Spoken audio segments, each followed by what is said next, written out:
Ladies and gentlemen, welcome back to another episode of Idiosyncratic Fables, a part of Wilderness Fire Productions, where we are cultivating the passion for books, audiobooks, and storytelling. Since time immemorial, we have been storytellers. Everybody has a story to tell, and I want to hear yours.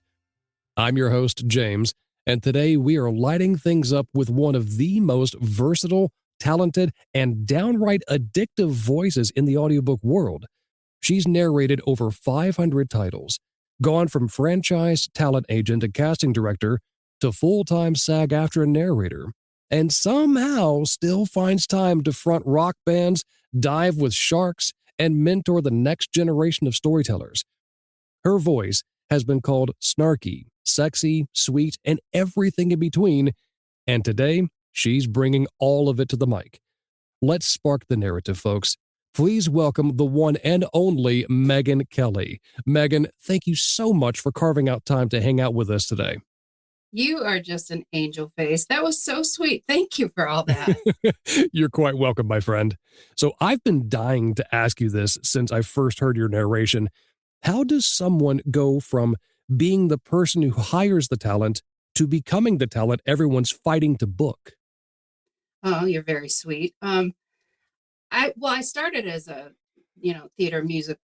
musical theater kid in high school, and I went to a musical last night with a friend of mine and saw The Music Man, and I actually was in that when I was like 16 years old.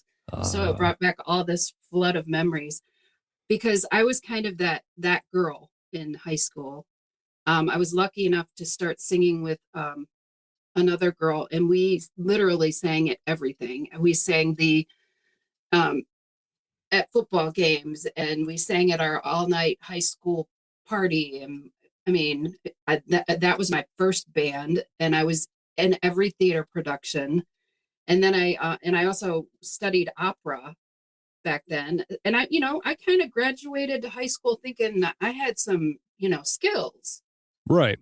And then I went to a college in Michigan here at Western Michigan University, and quickly realized I was not at the top of my game. I was not on the same level as a majority of the people there because I didn't get cast in anything, and I didn't get into the jazz group that I tried out for, and I competed in opera, and they were like, you might want to rethink this. And it crushed me. Oh, wow. So I switched majors, I switched schools, and I completely just lost myself. I didn't know what to do. So, I mean, I graduated with a degree in communications and didn't sing again in public for 12 years. Wow. And thought I was crushed. I didn't know what to do with myself. Even after getting my degree, it took me 2 years to figure out what to do next. I waited tables and hung out with friends. And then I thought the only thing that keeps my interest, the only thing that I care about is entertainment. So I was like, I'll go to the other side of the business. And God bless 25-year-old's gumption, because I just up and moved to New York City. I had one connection, and it was like a friend of a friend type thing at a casting office. And I just, like I said, when you're 25, you're just like, I can do it. Yeah. So I walked into this office and somehow managed to get a job.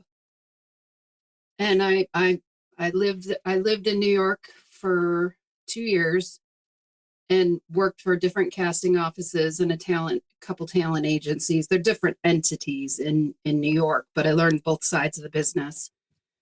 But I was not a New Yorker. I did not know the area. I didn't make a lot of friends. And I met a lot of famous people, and I saw incredible shows, and that aspect of it was super cool. Sure. But I missed home.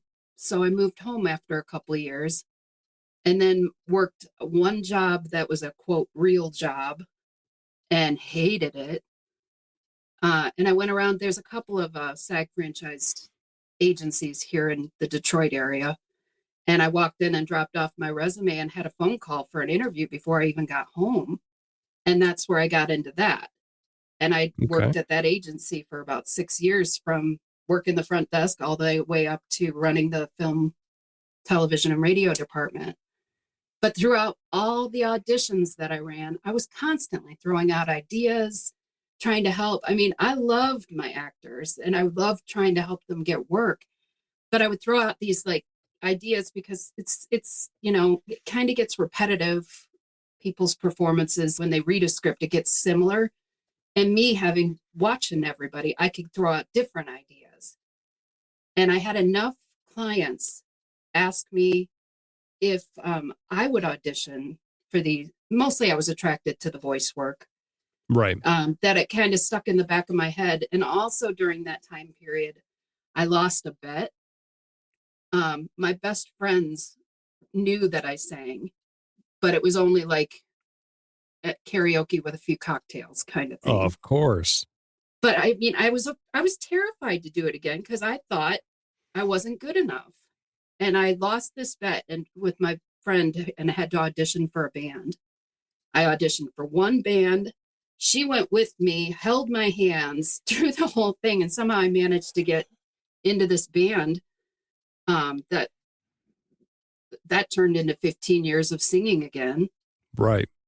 So after just being burnt out and really missing, like having a taste of the performance world again of my own, that's when I kind of like, I was just burnt out from trying to do too much at the agency. And I wanted to see if maybe I could do it. So I gave myself in my head a couple years to see if I could be a voiceover artist. And that's when I went to that side. It was a whim. Yeah. See if I could do it.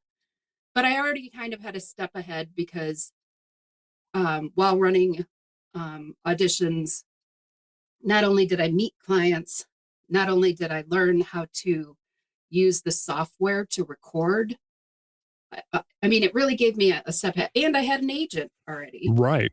So, I got a fair amount of work. I'm not saying I was off the charts impressive, but I had some, industrials and some commercials, and it was fun to see yourself on TV and hear yourself in the radio. And I was also a voracious reader. So we're talking like 2009 to 2012. Mm-hmm. I was kind of just singing and doing voiceover work. And in 2012 is when I found audiobooks. I love that.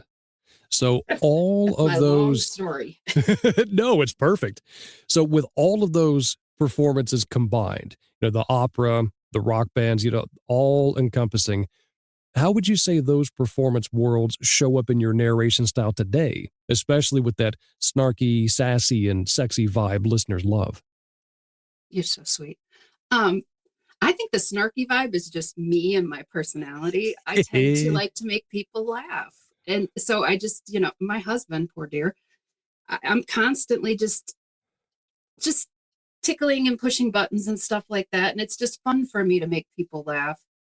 I did start out, I think, I don't know, something about my voice when I was younger, at least, men tend to gravitate towards. So I was told a lot that I had a sexy voice. And I did start in romance and did a lot of erotica and that kind of stuff. That's why a lot of people don't know when I started in 2012, it's under a different name. It's all the stuff that I try to stay as far away from now. But I did a lot of erotica. I had several clients while still doing, the commercials and the singing on the weekends. Sure. So, and I think the music just, in the training with the opera and singing, it's just learning good techniques, breathing, and that kind of stuff just naturally flowed into I'm amazed at how many singers are also very good voice artists. But I think you just learn how to train your voice, learn how to breathe, and you learn how to look at scripts in a musical sense with beats and knowing what's coming and know how to make a flow that's not too lyrical, but to make it interesting. Right. I was talking to another audiobook narrator friend of mine, Evelyn, and she's also a singer like you are. And she was telling me that when musicians come into the narration field, because I'm a drummer, we have the benefit of the reading ahead or sight reading, if you will. And so it's just a little bit easier to find that pacing, to find that flow while we're doing what we do. I Would you agree. say that's the true? Yeah, I 100% agree with that. And also I have to mention my husband's a drummer, so What fun. I think we might have touched on that at some point, but I think we briefly talked about it on the cruise a couple years ago. yeah. Yeah. He has 3 kits in our basement and the other half is my studio. So Fantastic. So walk us through a typical day in your custom home studio, the 2019 vocal booth with the Audio-Technica 4033. How long does it actually take to produce one finished hour of audio? And what's the part of the process that still surprises you after all these titles? I don't know. That I get booked at all, that I'm still doing this, that I have anybody that listens to me or knows who I am. I mean, I just love this work. Once I found it, it just clicked. It just felt right. It met all my needs. It was my performance aspirations, and it was I don't sing anymore either. I gave that up about 6 years ago now because it just wasn't filling that happy place anymore. Books still do that for me, especially fun books, because I've kind of carved it into my lane of I like doing mysteries and cozy mysteries and paranormal, and I really like that lane because the characters are so quirky and funny, and the stories have vampires and dragons and cats. All of this course. I love, and that stuff. If I get a book that's like super snarky and funny and has the paranormal aspect, I'm just happy as a clam. I could do this all day, every day, which I do. I don't know if that's a typical day. I mean, I do tend to do this almost every day. You have to put me on a cruise ship to get me to stop. I'm obsessed with the work. As am I. I have recently fallen in love with the lit RPG genre. It has easily become my favorite one to narrate, and I am craving to do as much as possible. Do you think of yourself as a gamer? Oh, 100%. I've been a gamer since the first Nintendo came out back in 1986 and haven't put down a controller since. I was asked to work on a couple lit RPGs, and they are just not a good fit for me because I don't game at all. It doesn't compute, but it's still like we're cousins in our genres because it's still fantasy, it's still paranormal, it's still I love that aspect of it, but the world building in the gameplay, it just confused me. So I actually walked away from one book because of it, and I turned down a couple like huge auditions just because I was like, I'm not your girl. I don't think I'm a good fit, but yeah, I know people love it. How long would you say it takes you to produce one finished hour of audio? It depends on if I'm working for a publisher or if it's one of my indie authors, because I do my own editing. Okay. So if it's one of my indie authors, I still don't know. I don't keep track because I'm one of those crazy people that works on more than one book at a time. So I do a couple hours in the morning of one book and a couple hours of another book in the afternoon. And then in the evenings, I edit it all. So I usually just say somewhere between 3 and 6 for one finished hour, just to be safe, because I don't really keep track. And with my calendar, I have I ask for a ridiculous long window for every book, just so I get everything in on time, no matter what I'm working on. And if it's early, it only looks that much better. Well, you're not alone. I'm just as guilty. My pseudonym narrates in the morning, and then I narrate in the afternoons. So I'm right there with you. I like it. It keeps it interesting for me. Usually the harder book is in the morning, whatever that is, the harder. Like I recently did a police procedural, and just the terminology is more difficult. And I find myself having to redo parts more than, I mean, I know the whole genre of cozy mysteries, and I know it's just easy and it flows, but I love something like a police procedural because I love it. It's gritty and dark, and that kind of stuff is fun, but it's not as easy of a flow for me. Sure. Now, you're also known for incredible character voices, especially realistic male voices, accents, and giving emotional truth to every story. What's your prep process like when you open a new script?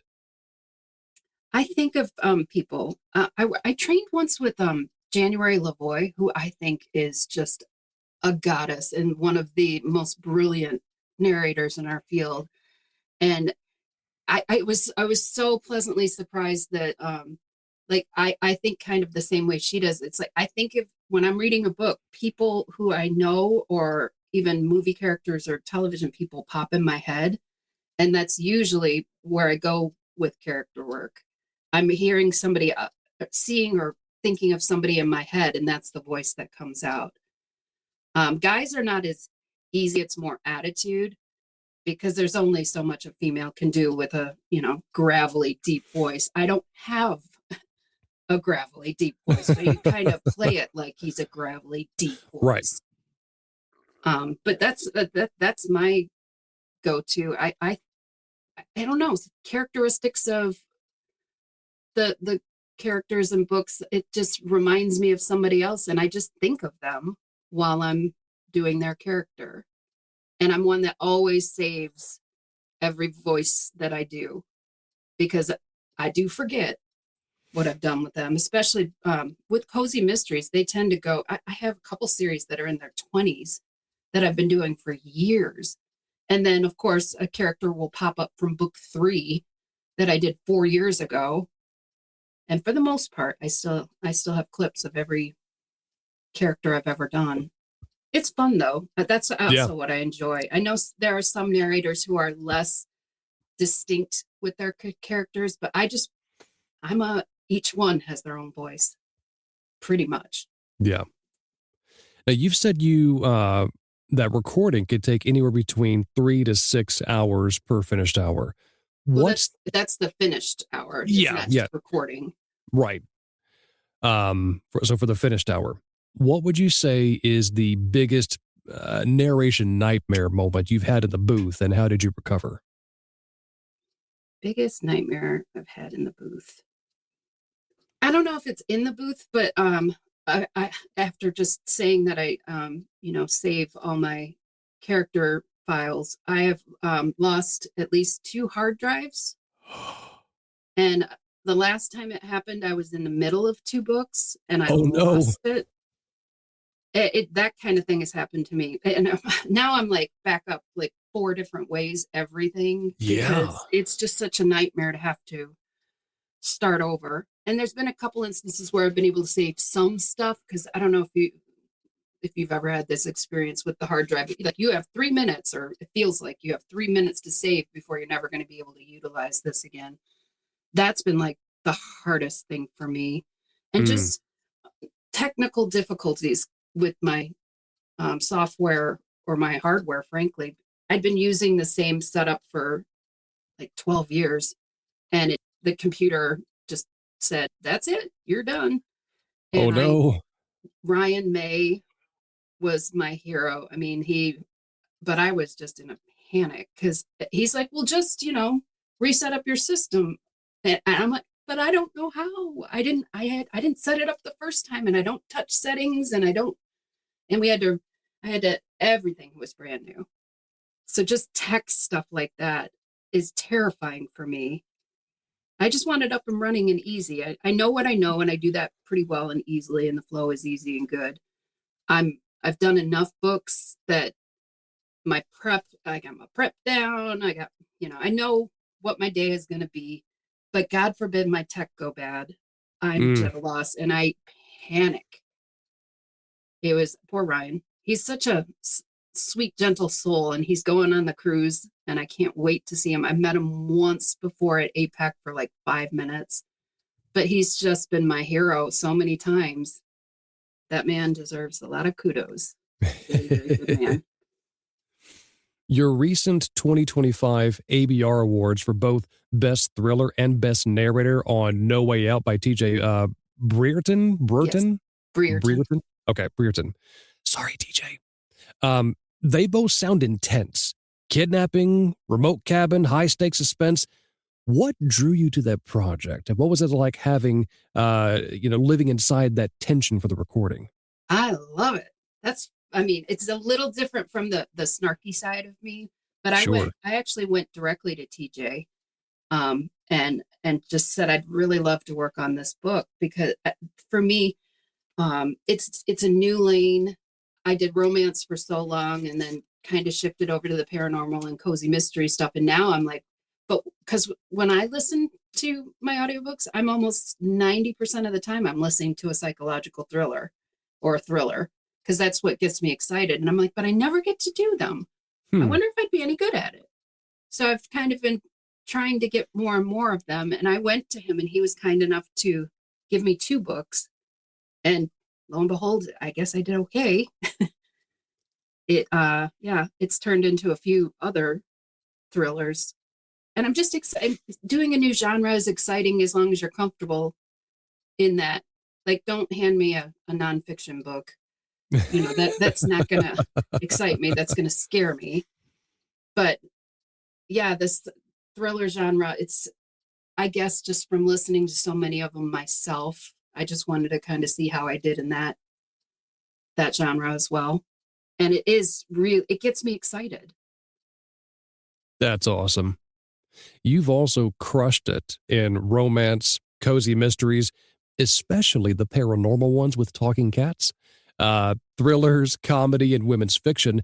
Is there one genre or even subgenre that still feels like home for you, and why? I do love talking animals. It's fun. I've done several series with like witches with their cat familiars, and being a cat person, my boys aren't with me in the studio today, but they usually are. I have a Maine Coon and then I have a Ginger Fluff, and my poor husband, I talk for them constantly. I say their thoughts or what I think their thoughts are, and I do it for other people's pets, and I do it for small children. And every once in a while, I'll try to do it for my husband. He's like, "You don't know what I'm thinking. Stop it." But you get so into that, just doing that I know their voices in my head. I just talk for them. It's just fun for me. So yeah, talking um, cozy mysteries with cat familiars is very dear to me. I just have fun with it. Cozy mysteries in general have become my number one love. I don't I, turn them down. that's awesome. I can relate maybe a little to the talking cats or speaking for them as far as what their thoughts are, because we have 6 here at the house. Wow, that's a lot. It is, and that how we came about to have 6 is a whole different story in and of itself. But back to you and more Well, book if I could share amazing. about the Yeah. reason I don't have 6 cats, because I would, is because when I got my Maine Coon, I'd heard they're almost like dogs, and I'd heard they're very big. And his name is Gustav Tigre, aka Yes, Tig. He needed a big name. He's a fancy cat. of And course. I was having surgery when we first got him, and he was very young, 2 pounds, just this itty bitty sick. So basically, we spent a week together, secluded in a room, and we bonded. And he is my buddy. He follows me usually to work every day and sits in the window while I record. And he cuddles with me at night. And he's just my boy. And I've never had that kind of bond with a cat before. Not that I don't love my Sammy too, I do, but Tiggy's my boy, and I'm so I don't want to mess up this relationship with him by bringing in Right. another cat. I'm afraid it would change. Because of him, I don't get other cats, even though I love them and I would love to Mm, have more. But he's very special to me, and he is like a dog. He does follow me around. His personality is so funny. I just adore that. I love my cat a little too much. that's awesome. Any and all cat talk. And dear listener, this goes for you too. Any conversations about cats is always welcome on this podcast as well. I do love them. Oh, yeah. And we've got, like I said, 6. We've got Ichigo, Maximus, Gilbert, Renji, Pixie, and Whimsy. great names. Yeah. Anytime we would get a new one, we would go down just the Rolodex of random names and see which ones their ears would perk up to, and that's what it became. Do each of you have one or more that's kind of yours? We do. Maximus is mine. Ichigo belongs to my wife. Gilbert, my son. Renji, my youngest daughter. And then Pixie and Whimsy are my oldest daughter. And they like tend to follow you and be with you, and that's awesome. They do. They do. They're so precious. You've won or been nominated for several awards now, such as ABR, Sultry Listeners, etc. What does it mean to you when listeners or reviewers say your narration almost outshines the story, or that your comedic timing and sarcasm are perfect? I think people are very kind, but I mean, I, like everybody else, have a huge imposter syndrome. I don't feel that I'm one of the best or anything remotely close. It's like I had a reviewer, a pretty prevalent reviewer the other day, say to me, "Gosh, you've done over 500 books," and I'm like, "Yeah, it's actually closer to 700." And he's like, "I'm surprised I've never heard of you." And I'm like, "That's the story of my life." They either have never, even though I've been doing this for almost 14 years and I have so many books, in the big scheme of things, I'm not really noticed very much. And I'm okay with that because I love what I do and I love the work. I wouldn't mind being noticed a little more. And so it's hard for me to even, like, the few small acknowledgments that I have gotten, and the kind, I do have a following of some amazing people who say such amazing things, but then I have other people who think I'm terrible. So it's imposters. I don't know how to, I don't know. I'm just grateful to do the work that I am lucky enough to do. But of course I get a little jealous watching other people work with every publisher under the sun and win every accolade and award. And I can't get a response from, I've been, for the last 3 years, it's been my one wish just to work with one new publisher, just one. And it hasn't happened.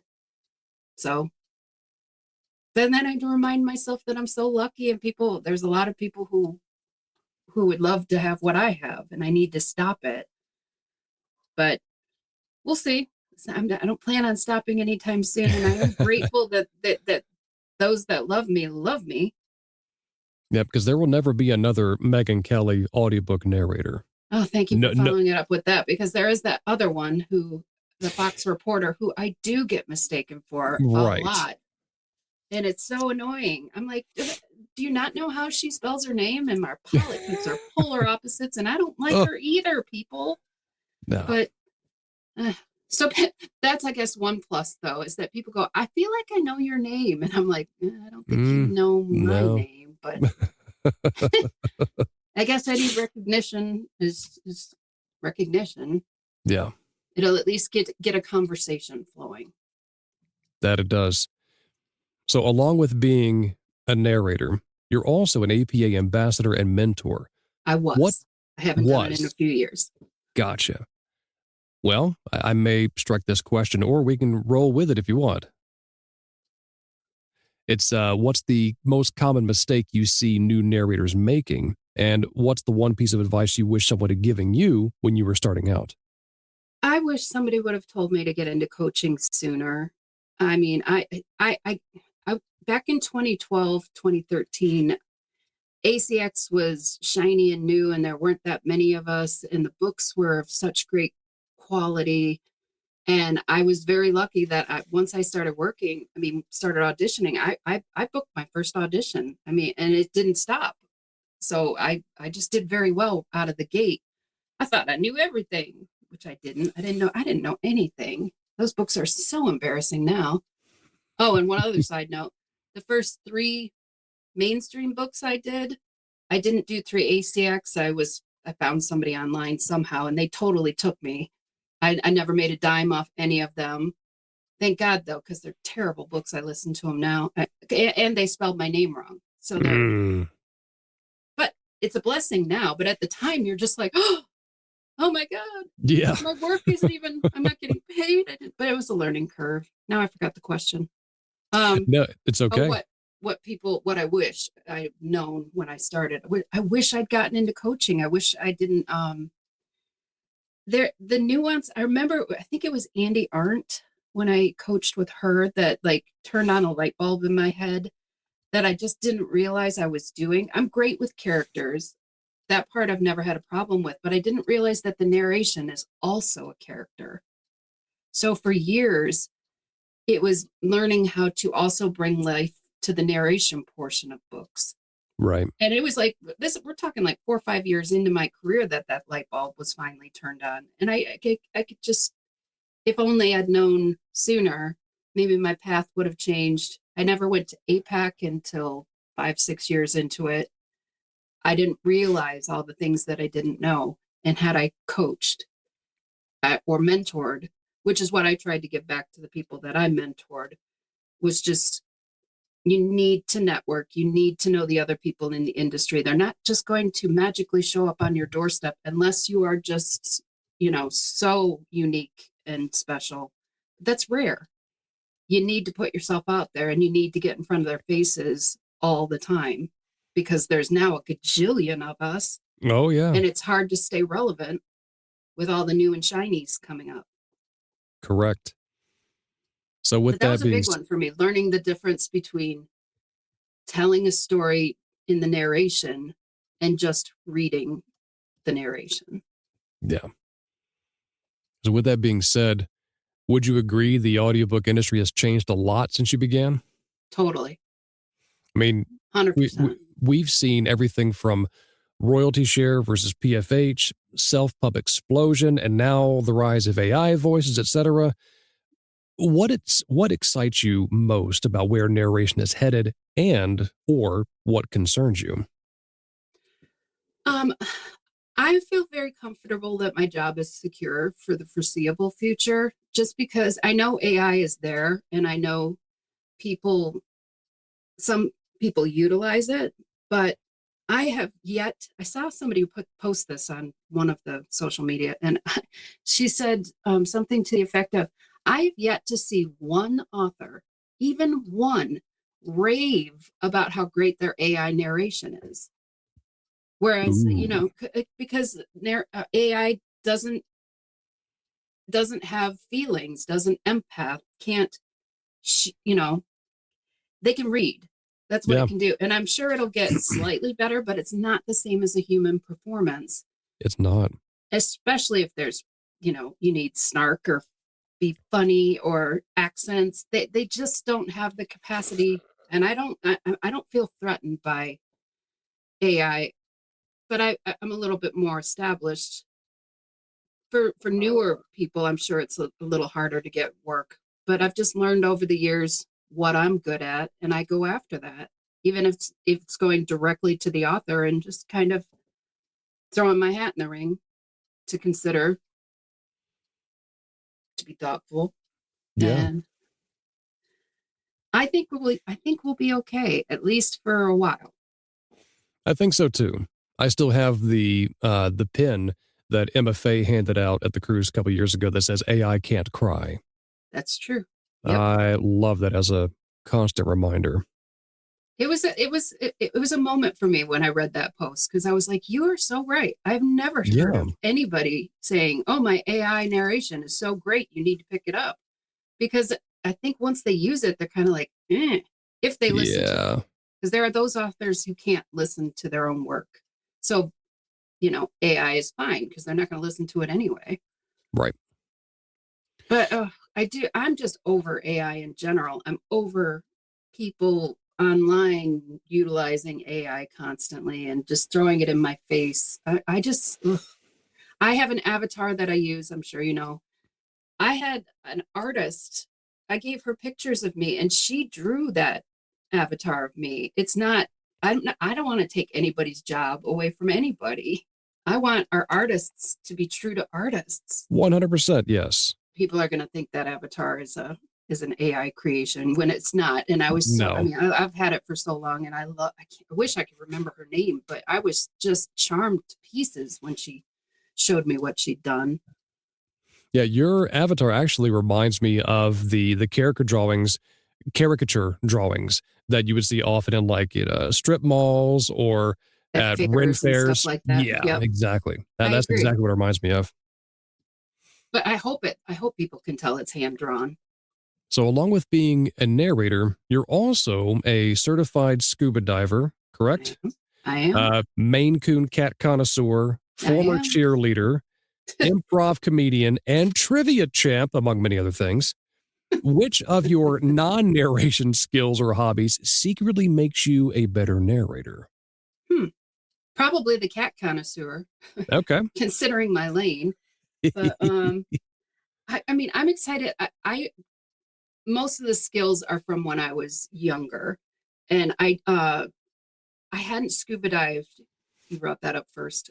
In many years until we just celebrated our 10th anniversary in Hawaii, and I got back out in the water, and it was like the first time since the pandemic that I'd been diving, and oh God, I love it. I first dove when I was 13, Okay. so I've been doing it since I was young, and then just taking that break and getting back in the water. And I know my partner, my scuba leader, was very impressed that I didn't go through my air immediately. But to me, being in the water is just so lovely. And being 40, 50 feet down in the water and seeing life there, it really gets me excited. It has nothing to do with my narration career. I'm sorry I went off path there, but I'm excited because on the cruise this year, we're going, when I was 13, I was in Grand Cayman, and that's where I first dove, and that's where I first got certified. This cruise is going to Grand Cayman, and so I booked 2 tank dive. So I'm going to dive for the first time in like 20 years Oh, back in wow. Grand Cayman again, just to do it, just to remind me of my younger self again, Oh, what and what got fun. me so excited about it. I love that. So, authors and listeners often say your voice brings characters to life in a way that feels effortless. Is there a particular character voice or accent that you're most proud of? I do have one actually. I have been working with Amanda Lee on the, oh, take this part out, James, because I gotta and I can't read. Oh, that's right. I do 5 different series for her, so it gets a little in my head sometimes. But I do the Spells Angels, Cozy Mysteries, and I started that with her I think in 2019. And there is a character called Aunt Tilly who is just off the wall bonkers, older witch, and just filterless. And Aunt Tilly will talk to anybody anytime, and she just doesn't care what you think. So it's just going into her is just fun for me because she is an insane, crazy, fun character, and there's like no limits to what you can do with her. I can be I as love it. extreme as I want, and it's just fun. That's beautiful. If a brand new author or listener is just discovering your work, which 2 or 3 titles would you point them to first and why? Oh, that's so hard. We've done as many books as I have because it changes. Right now I'm excited about, I just did a book. It's a psychological thriller called Grab Town Mm-hmm. by Sarah P. Blanchard. And it is just uncomfortable. It's a great story. It's set in 2 different time periods, and it's got some, sadly it's got some human trafficking in there, but it's set partly in the 80s and partly currently, and it's one of those stories so well written. I was just excited to work on it because it's one of those prickly, uncomfortable books that you don't know what's going to happen, but there's just enough of a tease that it's exciting. And I mean, it was hard for me though. It was a hard book, but I'm just really proud of it because I worked so hard on it. So I Right. would point people to that one currently. Um, I did love the TJ Burton books. I just think he's great at these are both thrillers, so not even my mainstay, but they get me excited. He was very good at building anticipation, and just, you knew there was always something around the corner and you didn't quite know what it was. So that's fun. And then, like I said, the extreme characters are always fun too. I'm lucky enough to be in the 20s in some of these series for the cozy mysteries that I've worked on, and just having these characters in my life for so long, I love them. Um, hopefully every series ends, or I've had to walk away from a couple that I loved, but giving up these characters, I don't want to let them go. But those two thrillers, they really excited me. And I've got a couple books coming up that I'm excited about too. Alley Cat and Tasha, forgive me, I'm blanking on the second name. I have a series that's coming up with them that is a cozy mystery. And I remember one of the things that one line in the blurb got me excited. And she has a cat familiar who might be a dragon. Oh. I know. And I was like, oh, that sounds so fun. I have no idea what that means. But just that line alone was enough to get me like, heck yeah. Absolutely. Can't get enough paranormal, vampires, witches, dragons, cat. I just can't get enough of it. It's my happy place. If you could pick any book or book genre as like a dream, like penultimate project, what would it be and why? I don't know. I've been asked this question before, and every time I'm just like, I don't know. I as long as I'm in my happy place with give me the vampires, the witches, the dragons, those are usually the things that get me excited. Or I guess in the next phase, if I could get more psychological thrillers, just because I get so excited about them. And I think your own excitement passes through in the work. That's kind of why I changed lanes away from romance, because I think I just got a little too burnt of doing too many. And I just, once I found cozy mysteries and could be more quirky and funny, and the competition in my lane is everybody wants to work in romance these days, and more power to you. You guys fight it out. I'd rather stay over here and be funny or titillating in some way. That's exciting for me now. I don't mind doing the occasional romance. It's still fun, but a perfect book for me is either something I get to be funny with the paranormal aspects, or something where I get to be just building that thrill, that not knowing what's coming next of the psychological thrillers. And I love a good twist. If you can give me either of those lanes, I will be a very happy camper. Fantastic. Last couple of questions to wrap it up. Kind of like a lightning round of sorts, but it doesn't have to be super quick. So, number one, snarky, sexy, or sweet? Which one are you channeling most this week? Thinking about the books I'm working on. The books I'm working on this week. One is a Christian faith romantic suspense. Interesting combination. It is. So I'm like, snarky, sexy, or sweet? None of the above. Fair enough. It's more of a thriller feel, and the other book is a straight up thriller. So I guess I'm outside of my three. They're both thrillers this week, which is odd because I usually have a cozy thrown in there somewhere. But both this week I get to be new and different. Fantastic. Sorry, that was a dud. No, it's okay. And lastly, what's one thing people would be shocked to learn about the audiobook narration lifestyle? I wear pajamas almost 24/7. Hip, hip, hooray for pajamas.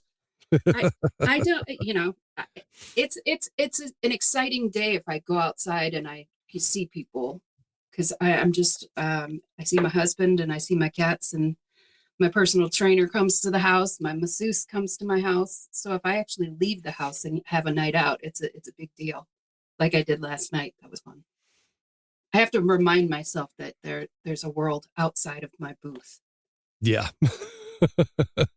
It's kind of unique for me because I'm very much an extrovert. And so anytime I'm outside the booth, I'm like, ooh, people, where's the people? People, people, people. I'm a people person too. It's just, I mean, you and I met, I think, because we're both extroverts. I'm not Correct. a shy person. It's Mm-mm. just that I've so fallen in love with this work. And the older you get, you don't have as many friends. And it could also be that I spent 15 years in bars every weekend. And I just got over it. It was performing every weekend and turning it on. And I loved it at the time. And now it's like I'm hard pressed to step foot into that atmosphere. It's just not my thing anymore. But Yeah. when I go on the cruise, like when I met you, I'm bouncing around. I love to meet new people. Well, of course. Meghan, you have been an absolute delight to have on the show and just to talk and get to know you a little bit better. I appreciate you. Thank you. I adore you, James. You know that. Thanks. I'm so tickled to have been a part of this. Thank you for having me. Absolutely. It was absolute my pleasure. And thank you, dear listener, for tuning in to this episode. If you enjoyed it, I ask that you please rate, review, and subscribe. It would help us reach many more storytellers just like you. You can drop us a line on social media or email about who you'd love to hear next, or if you would like to be a guest on the show, you can do that too. Also, I host a Discord server where I showcase my behind-the-scenes work of audiobook narration.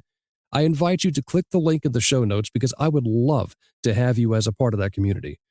And as always, everybody has a story to tell, and I want to hear yours. So until I talk to you next time, dear listener, peace be with you.